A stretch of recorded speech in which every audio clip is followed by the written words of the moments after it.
Hello guys, good afternoon. Mag-reset tayo ngayon ng Toyota Aygo. Yan, dapat dyan hindi trip. At saka yan, naka-odometer dapat talaga. Yan. Display. Tapos i-off. Tapos pisilin mo to hanggang sa mag-blink.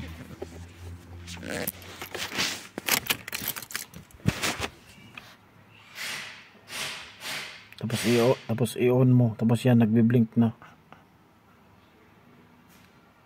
Tapos ayan, na-reset na yun.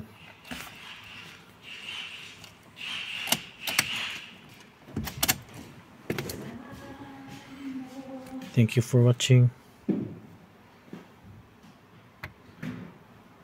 Yeah. Was he wearing leather trousers?